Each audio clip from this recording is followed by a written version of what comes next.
So today is the 100th episode of the Building Strong Homes podcast, and because of that, I wanted to have some very, very, very special guests on the podcast. And so I have dragged my family to come and share about some of the things that we've experienced as a family together. The kids growing up, and John and I as we first started, as we met and started dating and married. And so I hope that this is going to be a story that you enjoy, that you can laugh with us, and that hopefully you'll get maybe some inspiration for your family as well. So would you introduce yourselves, please? Starting with Jacob. Hey, I'm Jacob. I'm Carol and John's son. You're the baby of the family. Yeah. I'm Elise. I'm the older sister. Elise, you don't have to talk loud. And I'm John. And What? you're my husband. Oh, okay. Okay, so this podcast has been born out of just a desire that I've had to really try to help young wives and moms who've struggled through their marriages. And it's hard being a Christian mom and knowing what to do sometimes. And so I've had my own struggles with being a wife and a mom. And so that, first of all, is the reason that I wanted to start this podcast, because I wanted to try to help others. So I know the kids can share some terrible things that I've done as a mom. And we're not trying to go there today, but but if it comes up, it will. But I'm going to start with 1979, all the way back in the day. And I met John for the very first time on New Year's Eve, 1979, at Joe and Shell McCraw's house. And they were having a progressive dinner, and then this cute boy came up with the prettiest blue eyes and started talking to me because I didn't know anybody. We had just moved here from Greenville. And so I knew I really liked him, but then he asked me out, and what did I say? You couldn't go out. I just said no the first time.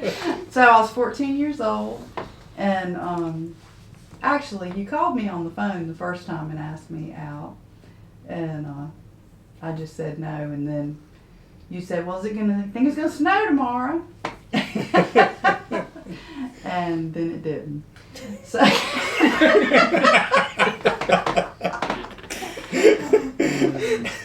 but anyway, my dad finally agreed to meet with you.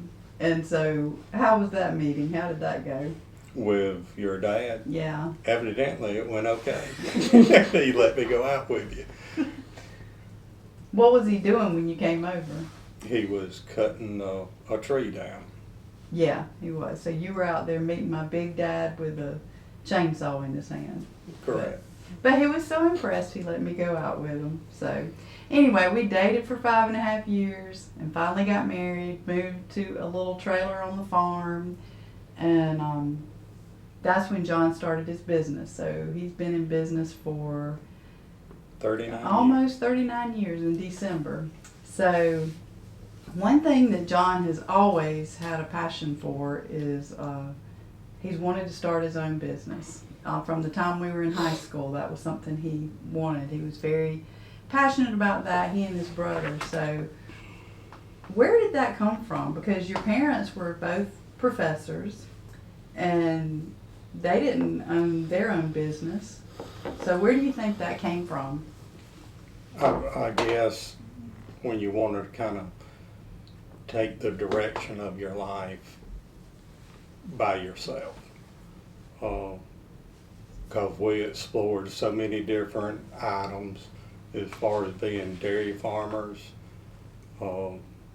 Feed and seed, hardware store, and a good friend of mine talked me into buying a septic tank truck for some spare money. And basically Roper Brothers grew from Roper Septic Tank Service to Roper Brothers General Contractors. Yeah. And I remember, because it didn't really sound very,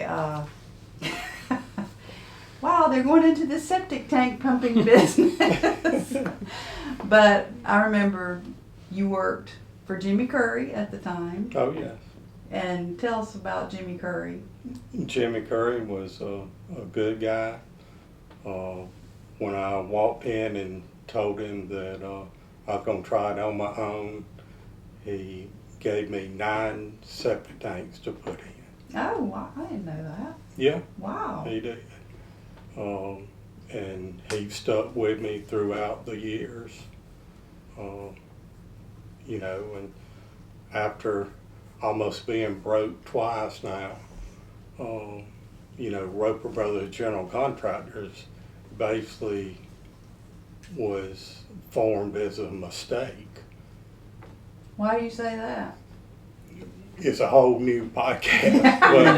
But the first job we bid, we got on a mistake. And Oh, because of the... between the lady gave us a performance bond, which she wasn't supposed to, and the bidding the job, we were low bidder, and then the engineer called and said, "Hey, I'm sorry, but you're really second bidder." And then he called back and said he had made a mistake, and we had the job. And then came to find out the lady that gave us it was really a bid bond, she gave it to us as a mistake. And a bid bond is like an insurance. It's You're like insured an for the insurance job. policy, yeah. Yeah. And anyway, they called up and told us that, hey, we don't know if we can bond you. And then eventually, I think it was that happened on a Friday. And then Monday he called and said, well, we don't have no choice or we'll lose $10,000. So, we were able to get that job. First job I got by $46.20. That's how much you made? No, that's the difference between the first and second bidder. Wow. And, you learned a lot about integrity, because this particular job had some people that weren't above board, and they called embezzling some money, but at first they thought I was involved, and I got thrown in back of a detective's car. And I don't think you told me that. Well, I didn't tell you. I got hauled to Fountain Inn to their. You didn't tell me this. Yeah. You told us this. Yeah. Yeah.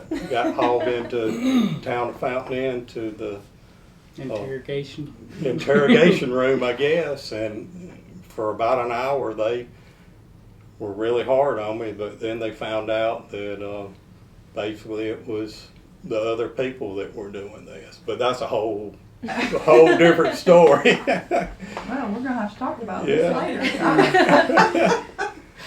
So I remember when we first got married and John started the business, and he was working his regular job, which was 7 in the morning till 5:30, 4 days a week. And then he wouldn't even come home. He'd go get the septic tank truck, and then he'd be gone until, I remember one morning it was 2 o'clock in the morning. We didn't have cell phones back then. I never knew when he was coming home. And I was in that little trailer all by myself, so lonely. And so we had some hard days in the beginning. It was not an easy road. And we lived in the middle of a cow pasture. I tried to fix up the little trailer, and then the cows came and ate all our flowers. And it was just, wasn't fun living in the middle of a cow pasture. But then we moved into town, bought a little house in town and fixed it up. And then John's brother and his wife bought the house next door, moved next to us, which a lot of people were wondering, like, gosh, wouldn't you hate that? But we we hung out with them all the time anyway, and John worked with David. So, anyway, that was, I remember when we sat around the kitchen table and we were really debating over whether or not to buy the first backhoe. And I don't remember what year that was. It's probably 87, 87. 1987. Because y'all were about to quit your jobs Right. and do that. So things have changed a lot, but it was a scary time. You never know when you start your own business what you're going to end up with. But now, both of David's sons, Bobby and Brandon, work for Roper Brothers, and now both of our kids work for Roper Brothers. And I never thought that Elise would end up working for Roper Brothers. But Jacob, I always thought he probably would, because from the time he was tiny, he enjoyed trucks and tractors and heavy equipment and all that kind of stuff. So why do you think, Jacob, you always wanted to be a part of the business? I just enjoyed, watching the equipment move and everything when I was a kid. Just, when you would take us to go see where Dad was on a job site, just, looking at stuff and seeing all the stuff that they were doing is just something that always interested me, and that's why I kind of stayed with it. So we didn't really clarify what Roper Brothers does now, because they do not pump septic tanks or put in septic tanks anymore. So Jacob, why don't you explain what Roper Brothers does now? We're into more of the water and sewer mains. We do that, and we do sewer rehab work. So we do some septic tanks, but they're mainly on an industrial scale, not a residential scale like when Dad and David first started. So when John and Jacob, especially when Jacob was living at home, would come home, and still John comes home, you've never seen how dirty. And even when John worked for a tool and die company, they said he was the dirtiest one every day when he left. But it is not fun doing laundry when your husband and son work in the sewers and digging ditches all the time. But they love it. So Elise, you had a little bit different. I don't think you thought you would end up working for Roper Brothers. So No, I never envisioned it, but I always found it interesting. The general contractor side, and during the summers my grandmother kind of helped my dad and uncle in the office, run the office, and she was there from the beginning. Yeah, she she was was secretary. she was, I think, really helpful to y'all. Oh, gosh, Yeah. She prayed y'all through some hard Sad times. You did, yeah. But I would always I would go back in her office because their headquarters was in her little office in their home where Jacob lives now. Yep. And I would spend summers with her. I don't remember everything I did, but I just loved being there. But I never envisioned growing up and working with my family. I kind of just fell into it, and they accepted me, and they've been wonderful to work with. And I just feel really blessed to be able to work with family and love my job. And Elise is the only girl of all the Ropers. There's 6 Roper grandchildren, and she's the only girl, so she had to fight for herself a lot because she's kind of in the middle of all of them as far as her age goes. So, but you really just took Granny's job. Basically. And Granny, one thing I learned from Granny, she had a relationship with everybody that she dealt with. And even now I still get phone calls of vendors asking, "Where's June? Can I speak with June?" And it just breaks my heart. I have to tell them that she's gone on now. But it's a cool part of her legacy that she left that I get to be a part of. And you're doing a good job. And she taught even you, John. She taught you well. And Bob did too, So, when we were going to have kids, John did not really he didn't think he'd be a good dad. And I kind of had to fight for him to say yes to finally agree. And of course, then after that, we went through 2 years of infertility. And that was really hard, but he was still scared, I could tell, which I couldn't understand because I knew John, he's a strong man, and I knew he'd be a great dad. But what were some of the reasons that you felt like you wouldn't be a good dad? I guess it's just the unknown of raising kids. It's a scary thing, and when looking at my childhood with my dad, he was a very content guy, He was. and just I guess I finally broke in to want to have kids because my dad taught me a lot.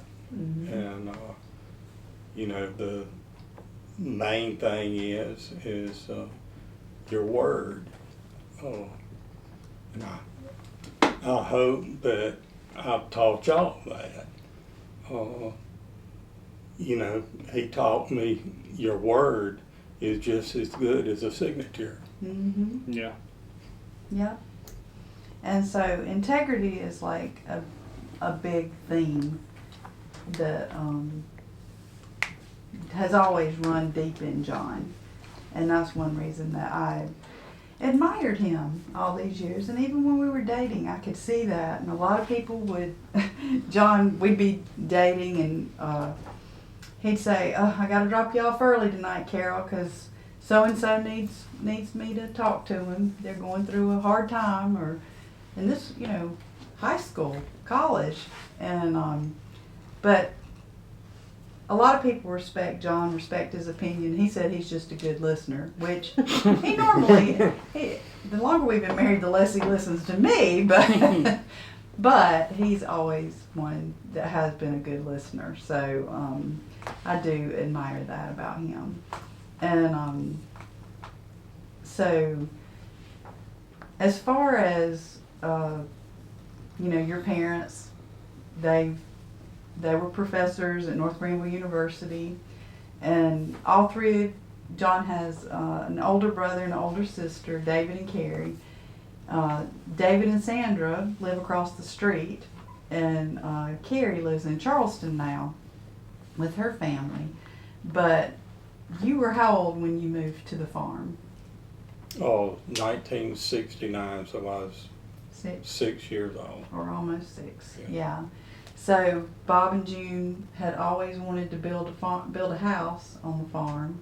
So I'm going to let Jacob talk about the farm because Jacob is a big history buff and he's done a lot of research into the history of this farm. So will you tell the listener about that?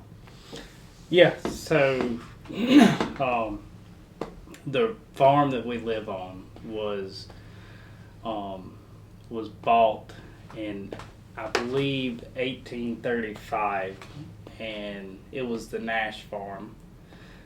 Which the Nash was Granny's mother's Yes. maiden name. My grandmother's, mom's side of the family. So, but so it was from everything that I know, it was a cotton farm for a while, and then I guess you'd say, so Granny's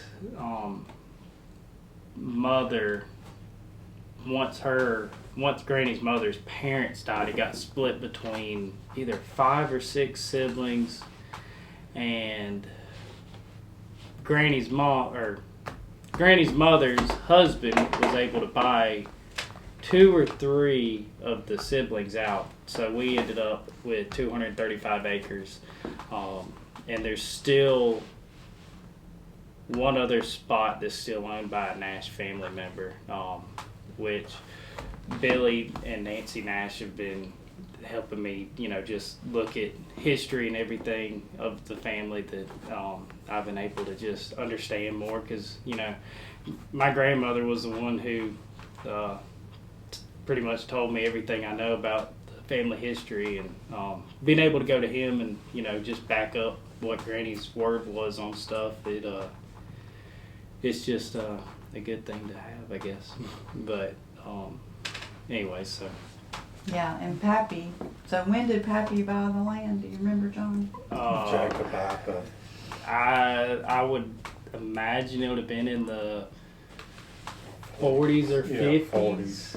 Okay. Because some of the kids, didn't really want the land, I guess. I know where David Sanders' house was, it was one of Mammy's sisters that had that spot, and she didn't want it, so. And the only house that was ever built on this property was Granny's grandparents. Well, on the actual Nash plot, there was 2 houses. The house that was in the corner of the road where Granny's mother grew up, and then across the road was where Billy grew up. I didn't know that. Yeah, I think the chimney's still there, but it's in the bushes now. So, Oh. but they were right beside each other pretty much. So there was Okay. 2 houses on this farm. Okay. Well, so that's something that when John and I were, let's see, we've been married about 15 years, I think, when we finally built our home here on the farm. And, yeah. And Elise was 7 and Jacob was 4 when we moved here. And, I know, John, that was always your desire. I grew up in town, and I liked living in the little town of Fountain Inn, and I wasn't sure, because when we bought our first home, it was in Fountain Inn, and I loved living in town. But why did you have such a strong desire to build out here and raise our kids here, John? Well, I guess because where I was raised, and I enjoyed it, the freedom of kind of living in the country, and it's just my roots. You just wanted to raise your kids the same way Mm. that you were raised. So, I want to talk about some favorite memories that y'all have to the kids, as far as like with each set of grandparents. Because for my family, so it was really kind of odd that I married a man whose roots are hundreds of years in one place. And my dad was born in upstate New York. My mom was born in England. My brother was born in Maryland. I was born in Germany, and my sister was born in Greenville. And so whenever people would ask me, hey, where are you from? And we moved a good bit when I was growing up. I never quite knew how to answer that question. And so here God brings into my life John, who has such deep roots. And my dad always used to say that, he was really glad he moved us here, because now our family's been here going on 45 years, which seems like a long time but so anyway, my parents live in town in Fountain Inn, so about 3 miles from us, and then we built right next door to John's parents, and so we were blessed to be able to have both sets of grandparents really close by. And so, Jacob, would you share maybe a favorite memory of yours from the grandparents? Like one thing that I always enjoyed was being able to just like ride my bike across the dam and go to see Granny and Gramps, because they were always welcoming to, just sit down and talk with you, and just enjoy spending time with them, because they always had some little life lesson they'd show you, and it was and just a snack, and a and a cake. snack, and a Debbie cake, and Coca-Cola. But so I enjoyed just being that close, because it just allowed me to be very close to my grandparents, which I enjoyed, and I'm glad that I had those experiences to spend time with them. So. And what about with Grandma and Grandpa Limoges? One thing, like me and Elise were talking, is the trips that we used to take to Gatlinburg and everything is a whole family with them. I guess how many people was that? It was pretty much everybody. 14 or Yeah, something? 14 people or whatever. So there's always a good time to just have fun with the other cousins and go do Rent a stuff in the big mountains. cabin. Yeah. Mm-hmm. Play in the hot tub. Yeah. Yeah, that was a lot of fun. What about you, Elise? Kind of like Jacob. It wasn't like a big deal to see our grandparents because we saw them so much. So I really valued the accessibility of being able to see them. Sometimes we'd go to Grandma and Papa's after school and just spend hours there talking to them, or we'd stop by Granny and Gramps' and we'd spend hours and then end up eating dinner over there. And we'd ride our little dirt bikes over there and go swimming every day during the summer, or we'd spend the night there. Just a lot of good memories there on both sides, and spending time with our cousins. Yeah. Just showed how important family was, and I wish to all the younger people who still have their grandparents, cherish that time, because there's so much now that I wish I could go back and ask. Mm-hmm. So yeah, just really cherish those times. Yeah. So the only grandparent left is my mom and Christine. So I'm planning on see if she'll be on the podcast, and maybe she can share some of those memories, because she's got a lot of good memories from her life too. A lot of experiences that she had. That she had some tough times too. But that's the thing. Life experience makes us who we are. It makes us strong. And for those who haven't heard, so this is Elise's third time on the podcast. Her first time, she talked about, if any of you are from the area, how she renovated Miss Garrett's house, which is in the middle of downtown Fountain Inn. And it came about after her fiance broke up with her, and which was a really difficult time in her life. And then the second time she was on was interviewing her and her husband, who ended up, she married my very best friend's husband, who a lot of you listeners already know. And so how, just to see the story of how God works in our lives, and even through adversity, God's there and He's taking care of all of it. So, so go back and listen to those if you haven't already. But it was like pulling teeth to get Jacob and John here because they don't like doing things like that. But so I'm going to ask Jacob, you became a father, you became a parent first. Mm-hmm. And actually, let's go before that. So when you met your now wife Brianna for the first time, will you share that story? Yeah. So it's been something I've been praying about for a while. I was just trying to find, the girl that I was supposed to be with, and I've been praying about it,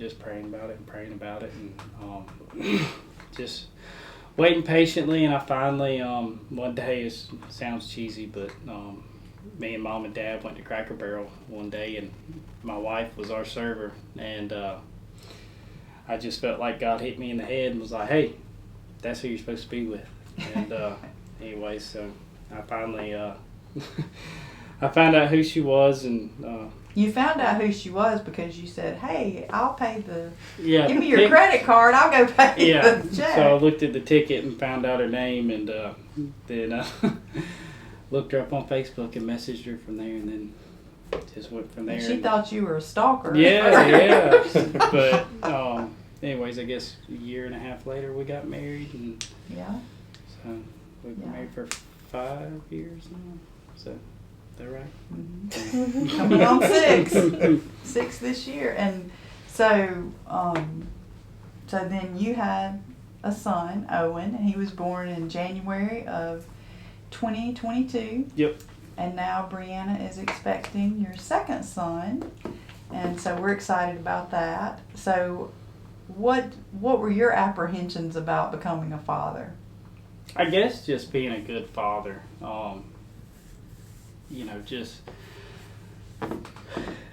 I guess just looking at my dad and seeing how good of a father he was to us, I just wanted to be able to do the same thing for my kids. So But that was my main goal, was just to be as good of a dad to my son as he was to me. So I guess. And still is. So Yeah, what are the yeah. things that you think your dad did that were good and still are?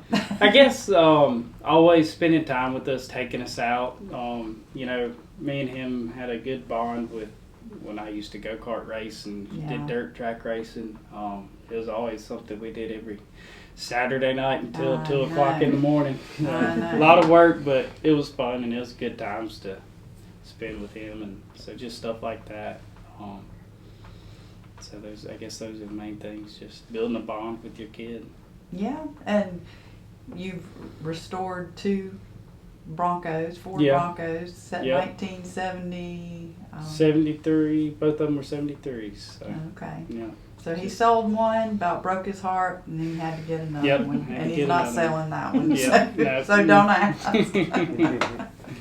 So what, now that you are a father, is it harder or is it easier than you thought? I think it's just something you got to work with every day.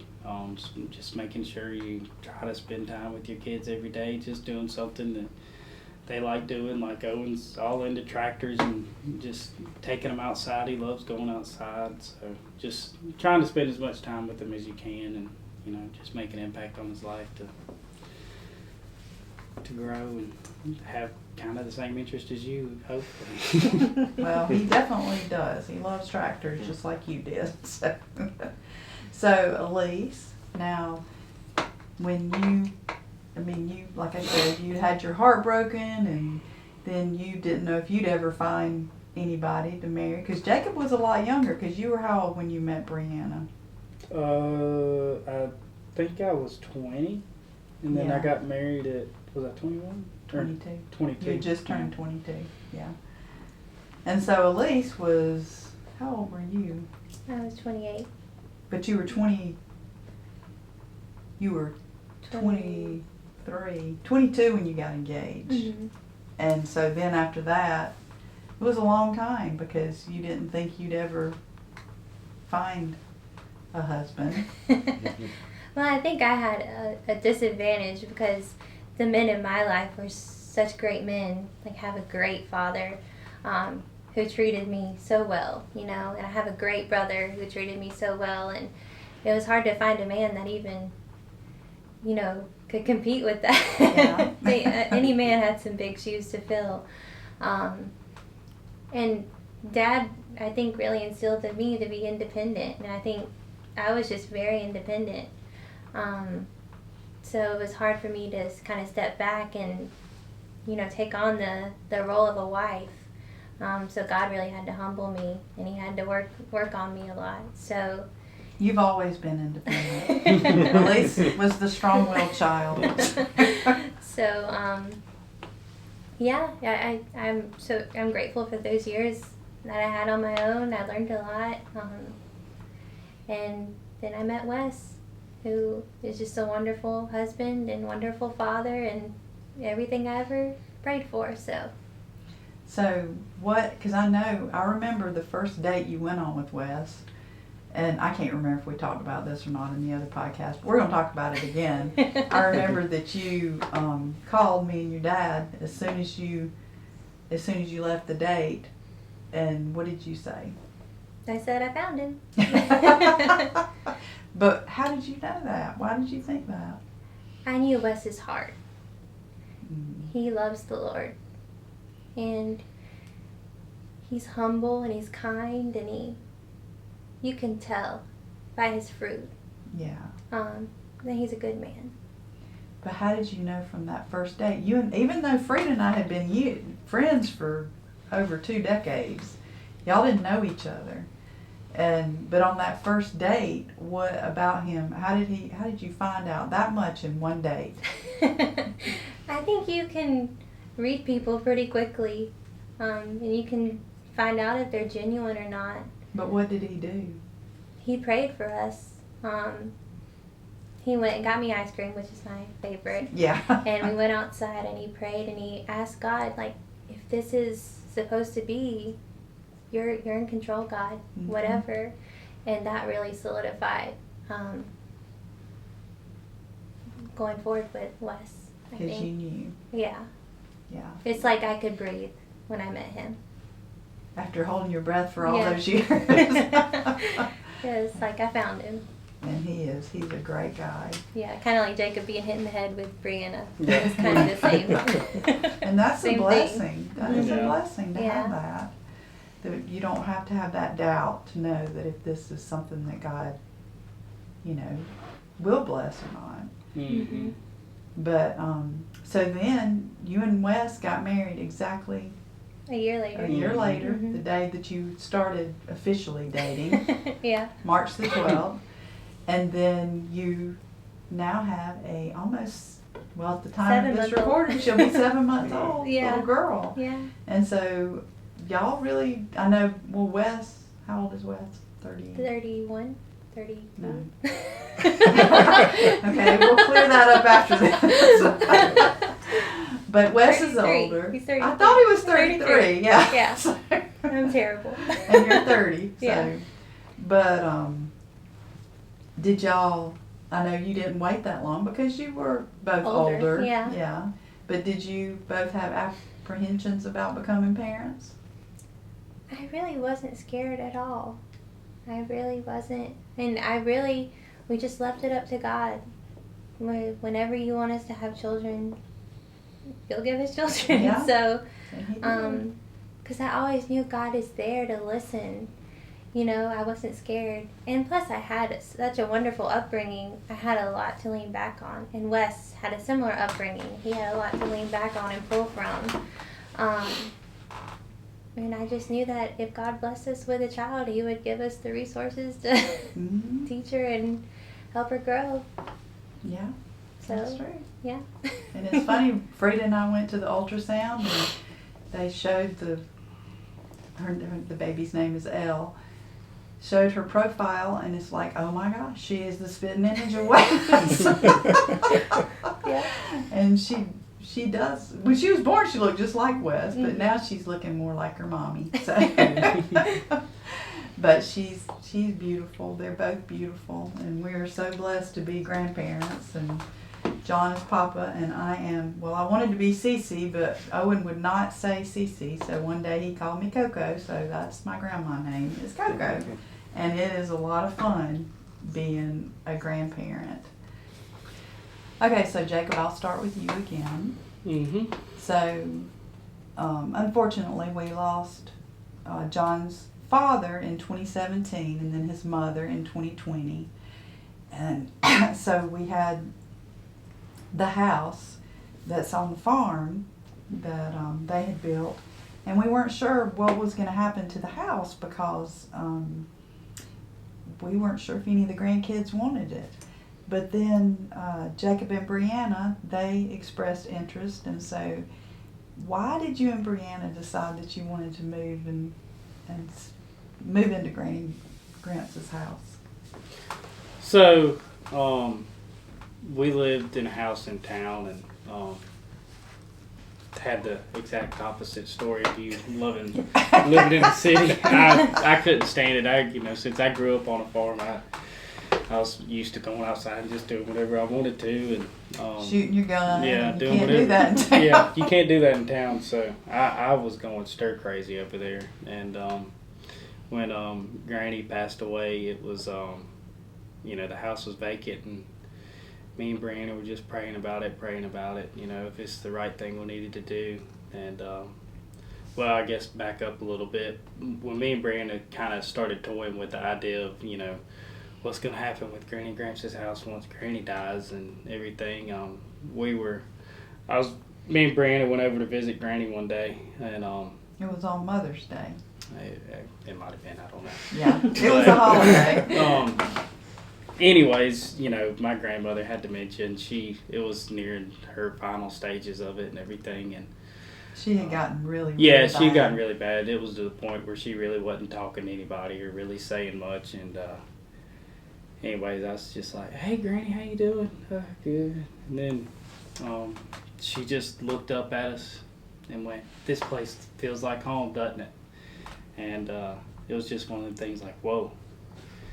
I guess that Because was it was like, it was a moment of Like she was yeah. clear at that point. Yeah, and it just kind of gave us a piece about like, hey, this is where you're supposed to be.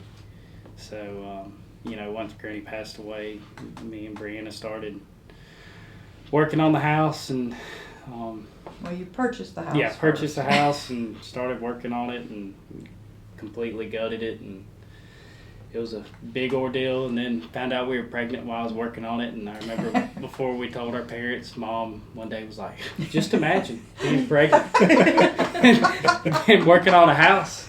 And I was Because like, I had been through that. Yeah. And I was like, "Yeah, I have no idea how that would feel." But very stressful time. Wouldn't want to go back through it again. I'm just glad it's over with. So. But then y'all moved in what month? October. I think it was right. November. It was November. It was either I think it was November 1st because it was right after Yeah. Brianna's birthday of 21. 2021. So Owen was born Yeah. January 9th. January 9th of 2022. So yeah, we had a little bit of relaxation before Owen came on. So Yeah. but just happy there. Yep, it's where we're supposed to be. We love it. Brianna still misses the town a little bit, being able to walk around and everything. But Yeah, that's the best part about living in town. So, yeah, John and I, after we moved from our house on Quillen Avenue, we had bought. So part of the farm that was in the family was John and David took it and made it into a subdivision called Legacy Farm. And so because our house only had it had 2 bedrooms and 2 bathrooms, and it was a tiny little house, we just knew that we would not be able to fit another child in there. So John said, Carol, it's time to move. And so we built a house in Legacy Farm. And we were trying to get it done before Jacob came, but it was not done. And he came 3 weeks after. We moved in 3 weeks after Jacob was born. And I will say, that's the closest we've ever come to getting a divorce. Most we were angry at each other, and it was really hard having a 2-year-old in the middle of all that, and then trying to build a house and being pregnant. So that's why I had always warned the kids, don't build a house and while you're pregnant. And then here, I felt bad after Jacob told me that. But I just knew it's one of the hardest things on a marriage. Just building a house is hard on a marriage, but being pregnant and building a house, that's a double whammy. So, but we obviously got over it, and we built another house after that, the one on the farm. So, and so Elise and Wes are now in the process. I've just finished drawing their house plans, and Elise has started an Instagram page called Legacy House SC. Is it Our Legacy House? Mm-hmm. Our Legacy House SC on Instagram. So if you want to see the progress, so far there's not any progress. They staked it out, and John and Jacob have been working on getting the construction driveway in, so that they can start. So you and Jacob lived right next to each other. You built your house next to Jacob, which is right off town. right off of Quillen Avenue, right like a block away from where John and I live, next to his brother and his wife, David and Sandra. And so I thought, gosh, it's so funny how history repeats itself. Mm-hmm. But now that Jacob and Brianna have been gone a couple of years, and then of course you built the house while you were single, and now Wes has moved in. You had to build a garage just to house all of Wes's stuff, because when you've both been single all these years, You have a lot of stuff. you have a lot. It's hard to bring 2 homes together like that. Mm-hmm. So, but I think from the beginning, you always wanted to come back to the farm. Yeah, my dream as a little girl, I always would envision what my forever home would be on the farm, and this is where I always dreamt of being. So it's like my dreams are finally coming true. Yeah. And so Frida and David, they live on some property. Mm-hmm. And so we were like, well, we didn't know if Wes would feel comfortable moving out here, but he feels okay. Oh, Wes loves it here. I know he loves hanging out with Dad and Jacob and shooting, and it's just such an answer to prayer that he gets along so well with the family. That's Yeah. something that I really was important to me, and I can't imagine living anywhere else. So we just feel very blessed and are thankful for the opportunity to live here. Yeah. And that you both have the desire, Yeah. because that'd be hard If one of You us didn't didn't. agree. Yeah. Just But Wes is 100%, and I think he saw my love for the farm. So yeah, and he even proposed to you. yeah, so it's very special. Yeah, so y'all do have a lot of special memories here. Mhm. So, let's talk about, again, can you name some of the favorite memories that we've had together as a family? I think holidays are the thing that like really Mm-hmm. stick out in my mind, like how Christmas was so special, or Thanksgiving, or basically all the holidays. Were super magical, really, growing up. And we look forward to those traditions that we had together. Mm-hmm. I think we always had the tradition of like going on vacation, Yeah. which was Yeah. a lot of fun, especially with our cousins. And Yeah, we go to the beach almost every year with David and Sandra, and they have their 2 boys. yeah, and then just being on the farm, Mom and Dad got us dirt bikes. Well, Until your dad Mom's. got you dirt bike. That was another time we went to course. That was a pretty cool day. Oh yeah, that was fun. We thought we were going to the mountains, and we got surprised with a dirt bike. So that was Yep. that will never leave my mind. Yeah, And just- Jacob was only 5.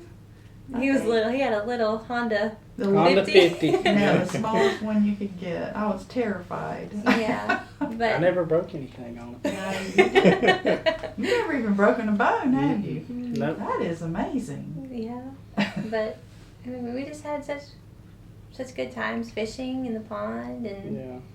playing in the old barns that are about to fall over now Yeah. that have. Well, 2 of them just got torn down. Yeah. Because we don't want the grandkids to get in there and, Rummage around. and then have the barn fall in on them. So, yeah, we have to be careful with that. We just had a lot of good memories. Oh, together. yeah. So, what kind of memories do y'all want for your kids? I hope Elle and Owen get along Yeah. really well and they can play together. And just be the second generation. Yeah.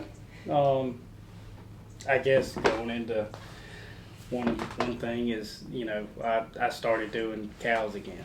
Yeah, that's right. Yeah. And something that I always enjoyed as a kid was going over to Granny Gramps' and, with Bobby and Brandon and cutting hay with Gramps and raking it and baling it. And it was just something that I wanted Owen and my other son to, experience, with Dad and me, and just be one of them life lessons you learn, just how to do stuff like that. Because I feel like nowadays, nobody knows how to do anything like that.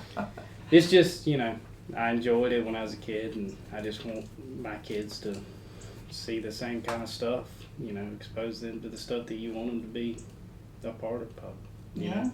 And you've got, well, you and your daddy went in with, Yeah, to do we the had cows. 6 and we sold 3 little babies, so we got 3 left. So hopefully we'll expand the herd a little bit.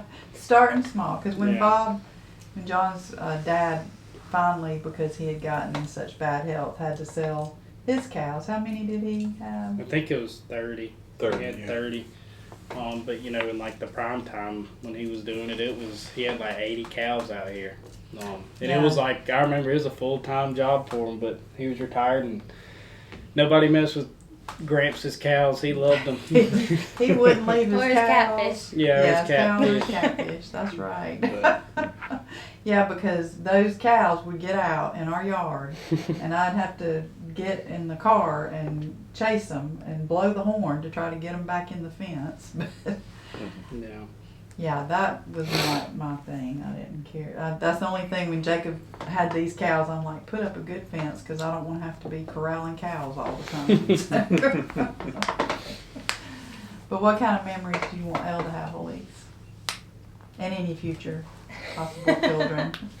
I don't know, just the freedom to just run and play and just make memories. I think it is good to, I mean, not that I was super involved, but you know, to know like Gramps had a garden and to know where that food came from. Yeah, a lot Oh of yeah, kids don't snapping know. beans. with Yeah, Granny and snapping Gran. beans, and you know, I hope she realizes, and I hope we can have a garden when we get here, and we can show her how You just she. don't get it from the grocery store. Yeah, Just those it's kind not of just life there. lessons. You know, and how it's hard work, and I hope she can learn hard work, and I hope she can, you know, learn to be strong and independent, and that's really what I hope she can.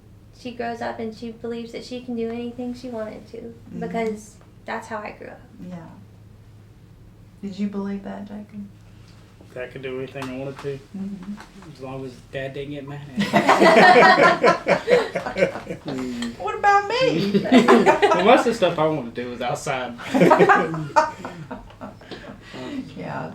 I never have thought about it before that you never have broken a bone, Jacob, but I remember one day somebody told me, hey, I saw your son walking all over your roof. I can't remember who told me that. And I'm It was like, David. what? Was it David? Yeah.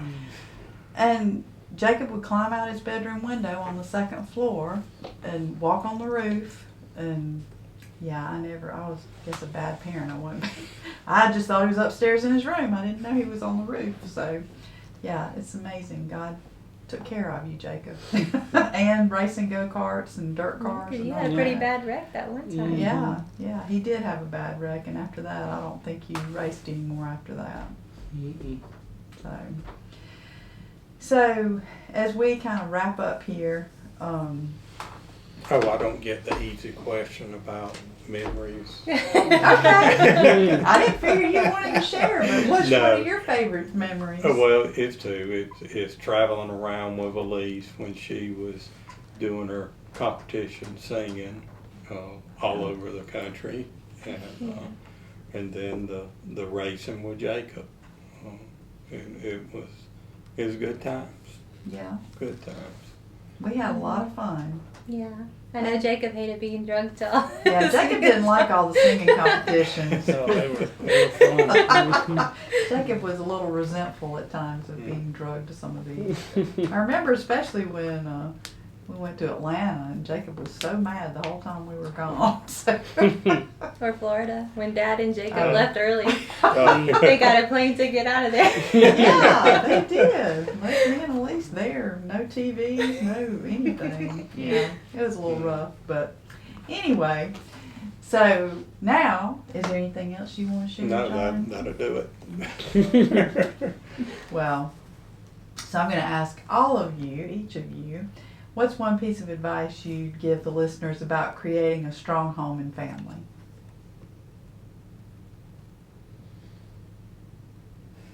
Jacob? Going back to the Bible, raise your children up in the way that you want them to go. They won't stray from it. I guess that'd be my word of advice. I think that's a really good word, and I've got to share this. So, when Jacob was little, I wasn't real good about doing devotionals or doing devotion time, but I remember one night that I took Elise and Jacob in the den, and I read them a little devotion, and then I said, well, do y'all want to pray? And so Elise was like, yeah, I'll pray. So Elise prayed out loud. I had prayed, Elise prayed, and then I said, Jacob, will you pray? And so he didn't want to pray, but then he said he would do it. And I don't know, you were probably like maybe 6 years old or something. And he curled up in a little ball, and he put his head down in the sofa. He prayed the prayer. He didn't want to see anybody else. But then, when he and Brianna got married, he wanted to have a time where he could pray with Brianna before the wedding. And so the photographer came, and they couldn't see each other, but they were holding hands, and the photographer was taking pictures. And then they were like, okay. And Jacob told the photographer, he's like, no, I really want to pray. I don't. And so the photographer was like, oh, okay. They thought it was a stage shot. And so he wanted to pray with his wife, his soon-to-be wife. And so I was like, even the little things we do, they make a difference. We need to, even though kids act like they don't want to do it, the things that are good for them, we need to keep pursuing those things. So, Elise, what about you? What's a piece of advice? I think something that was important is church. Going to church as a family, and just living it out every day. Even just saying prayer for lunch and dinner, and just recognizing that in your daily lives, I think is very important, and just showing your kids instead of just telling them. Yeah. Because I remember I would see you a lot. You would be on your knees praying, and that meant a lot to me. And I'd see Dad read his Bible, and that meant a lot to me. So I think just live your way that the Bible says, and your children will see that. Mm-hmm. Yeah, because you can't preach something to them and then not be the example that you would want them to see. Yeah. So that's good. What about you, John? What's the question again? That's usually you don't listen. What's one piece of advice you'd give the listeners about creating a strong home and family? As far as your children, I think it's kind of like building. The foundation is the most important part, and that's all you can give them. And always remember, friends help mold your children. That's exactly right. And help them choose good friends. Mm-hmm. Well, and that's one thing that I meant to say, that when John and I were talking about raising a family and the things that we wanted to do and what we wanted our family to look like, and we both wanted our home to be the place that they felt comfortable to bring their kids and bring their friends and family. And we really had a lot of great times with the Elise and Jacob's friends coming. Now, one time Elise invited, well, she didn't exactly, but The whole North Greenville University. there were like 50 kids from North Greenville University that showed up, which she didn't know a lot of those kids, so it was a little bit Too much. That was a little too much. But we always wanted to make sure that they knew that they were welcome here, their friends are welcome here, and if as much as we could, we wanted to love on their friends as much as we loved on them when they were in our presence. And we'd have, something that John's parents started too was they do bonfires with the youth group. Again, that's one of the first nights we met. The second house we went to was John's parents' house, and with the progressive dinner, and so we watched how they always invited people over. And my mom was always good. She always had the family over and for holidays and things, and my mom's always great about celebrating birthdays, and she had always made a big deal about that. But John and I remember we had lots of conversations saying, when we have kids, we want to be able to bring their friends over, and we want our kids to feel comfortable bringing their friends over. And so I hope we were able to do that and do a good job with that. Yeah. But and then the last question. So, Roper Brothers is a big part. We have an office in Fountain Inn. We're based in Fountain Inn. Have a lot of roots and ties in Fountain Inn. And so when you think about the community and what you want the legacy for the community to be, what would you say that you would want Roper Brothers and your legacy your family's legacy to the community to be? I might be stealing Dad's, but I'm not going to ask him a different question. Okay. Well, one thing that Granny and Gramps and Dad and David, just Dad David with the company and just their personal stuff too, if somebody's in need, they have always helped them. If somebody comes to them, they've always they've always done it. Never turned away from somebody who needs help, and it's just something that I think is one of his legacies, and just something that I want to be able to pass on to my kids too. You know, I want to help anybody who, if they need help, I want to be able to help them. So that's just been a big impact on my life, just watching them. I was going to say the same thing. I would say integrity and generosity, I think, are two things that would sum up Roper Brothers. I've seen Dad and David be super generous, and I've seen their integrity behind the scenes, and I would hope that Jacob and I and our cousins could continue that, and you know, we've really been blessed, and it's just a blessing to be able to be generous to others, and I hope we can continue that. Yeah. That's really good. So when it comes to family, John, and you know, now we've got Elise and Wes and Jacob and Brianna and now Owen, and can we say the name? Sure.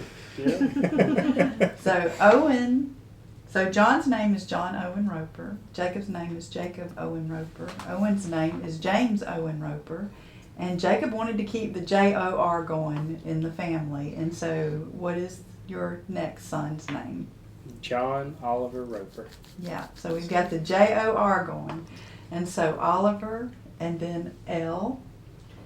So what would you say is the legacy that you want to leave for our children, our grandchildren, our great-grandchildren?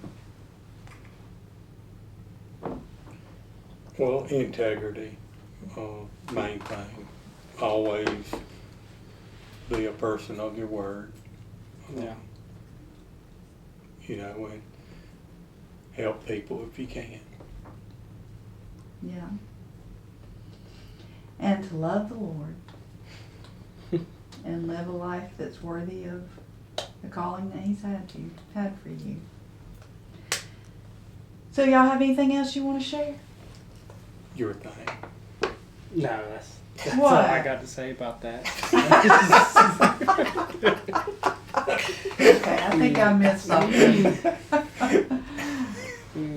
Well, thank you all for being on the podcast. I hope this has encouraged other families out there and maybe given some ideas and things. So I love all of you and I appreciate you, and thank you again for supporting me in this podcast and this ministry, and I just appreciate each of you. And I love you. Thank you.